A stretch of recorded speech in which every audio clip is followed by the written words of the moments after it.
চট্টগ্রামের বাঁশখালী উপজেলার ১ নং পুখুরিয়া ইউনিয়নের তেজসিপাড়া ৬ নং ওয়ার্ডের সড়ক দীর্ঘদিন ধরে বেহাল অবস্থায় রয়েছে। স্থানীয়দের অভিযোগ, রাস্তাটির বিভিন্ন অংশ ভেঙে গিয়ে চলাচলের অনুপযোগী হয়ে পড়েছে। বিশেষ করে বর্ষা মৌসুমে কাদা, পানি ও গর্তের কারণে সড়কটি যেন এক মৃত্যুর ফাঁদে পরিণত হয়। এলাকাবাসীর দাবি, দীর্ঘদিন ধরে সড়কটি সংস্কার না হওয়ায় প্রতিদিন চরম দুর্ভোগ পোহাতে হচ্ছে পথচারী, শিক্ষার্থী, কৃষক ও সাধারণ জনগণকে। জরুরি প্রয়োজনে রোগী পরিবহন সহ যানবাহন চলাচলেও মারাত্মক বিঘ্ন সৃষ্টি হচ্ছে।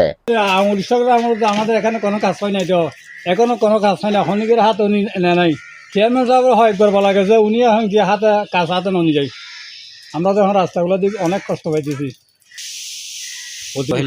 অনেকদিন এই রাস্তাটা করেছিল সাবেক নুরুল আমিন সিকদার, যে সময় চেয়ারম্যান আছিল এই করছিল, তো এটা আর কেউ কোনো মেম্বার চেয়ারম্যান করা নাই।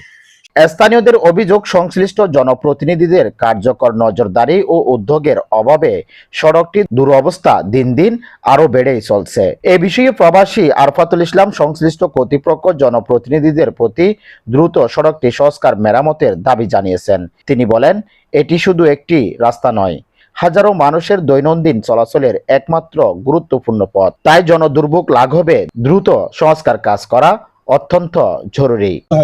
প্রায় এখন ৬-৭ বছর দুজনে এই যারা বেশিরা মানে ফুকুরি এলাকাত এনেক হন সন্তান নাই, মানে যারা গরিব মানে ভালোবাসা মানুষের অল্প করে চিনি মুড়ি দুয়া কিছু দিই, অনেক একটা দুঃখী নাই, সামর্থ্য নেই।